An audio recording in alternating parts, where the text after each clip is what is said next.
Berhormat Tenggara. Bismillahirrahmanirrahim. Terima kasih Tuan Yang di-Pertua. Tahniah kepada pihak kerajaan, Kementerian Dalam Negeri, Menteri ada kat sini.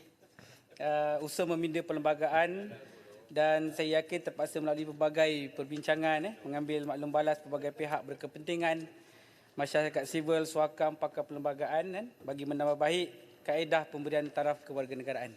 Isu kewarganegaraan rakyat negara ini semakin agak meruncing dan berikan pelbagai kesan negatif lah. Jika tidak ditangani dengan segera, Tenggara yakin pindaan perlembagaan yang kita lakukan ini menjadi harapan baharulah untuk menyelesaikan sebahagian masalah kewarganegaraan. Ditambah pula ada berita-berita contohnya macam pada 27 Julai 2022, sejumlah 1.2 juta pelancong China ni dia masuk ke Malaysia tak keluar, jadi ini menjadi beban pada pemikiran masyarakat yang mungkin akan melibatkan juga hal-hal berkaitan dengan kewarganegaraan ini. Jadi sudah sampai masanya, Tuan Yang di-Pertua, kerajaan lebih tegas membabitkan pemberian status kewarganegaraan dengan menetapkan syarat-syarat yang paling penting sebagaimana disebut oleh Arau tadi dan ramai kawan-kawan, wajib fasih dan menguasai bahasa Melayu dengan baik. Namun Tenggara berpendapat penguasaan bahasa Melayu saja tidak mencukupi. Mereka wajib menguasai, menghayati, menjiwai, menghormati rukun negara juga. Kepercayaan kepada Tuhan, kesetiaan kepada raja dan negara, keluhuran perlembagaan, kedaulatan dan undang-undang, dan kesopanan serta kesusilaan. Ini penting menjadi penanda aras terhadap mereka. Bukti yang mereka benar-benar ikhlas untuk menjadi rakyat Malaysia bukannya disebabkan faktor-faktor lain. Kalau kerajaan boleh bertegar dalam ini, Tenggara yakin dan percaya negara akan memiliki watannya yang berkualiti, mempunyai semangat patriotisme yang tinggi. Sekiranya mereka gagal patuh kepada rukun negara ini, sewajarnya kita juga memberi satu peruntukan undang-undang untuk menarik balik atau melucut kerakyatan yang diberikan dan beri mereka yang benar-benar layak saja. Ramai lagi yang mahu mohon menjadi warga negara Malaysia dan menjadi watan yang taat dan setia. Tuan Yang di-Pertua, peningkatan taraf kewarganegaraan pastinya meningkatkan juga kos dan kadar subsidi yang akan diberikan kepada bakal-bakal rakyat negara kita ni apabila pindaan ini berlaku, yang dikeluarkan dan disediakan oleh pihak kerajaan. Bantuan kesihatan misalnya, perkhidmatan subsidi dan banyak lagi. Contohnya sejak dilahirkan, kerajaan yang prihatin ini salurkan bantuan kepada rakyat dan warga negara. Mungkin kita sendiri tak sedar demi kesejahteraan. Terima kasih Puan Tan. Kos suntikan imunisasi misalnya, dari bayi seusia sebulan hampir 3,500 bagi seorang, bagi cegah segala penyakit.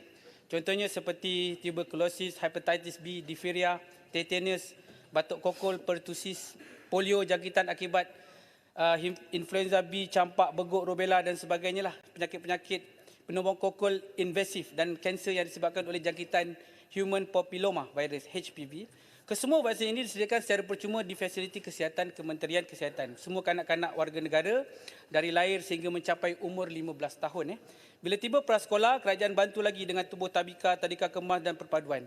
Bagi pula bantuan persekolahan RM150 setahun untuk bantu ringankan beban ibu bapa. Dikali dengan 11 tahun, jumlahnya 1,650. Pendidikan rendah dan menengah diberi pula percuma. Kerajaan tanggung hampir 10,000 setiap murid. Jika didarab 11 tahun, jumlahnya 110,000.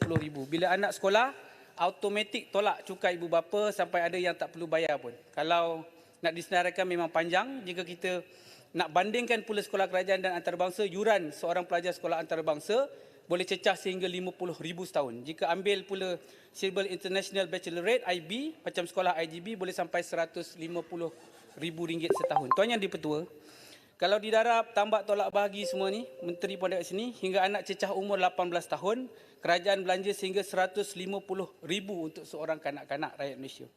Itu pun ada juga yang kata kerajaan tak prihatin. Jadi Kementerian Dalam Negeri sudah meluruskan hampir, saya dapat maklumat, 14,000 permohonan kewarganegaraan sejak 2013.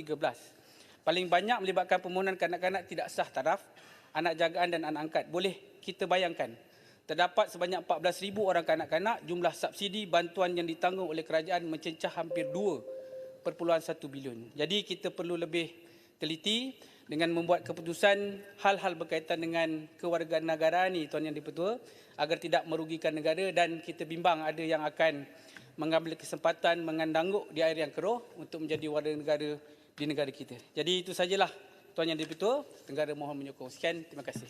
Terima kasih Yang Berhormat Tenggara. Saya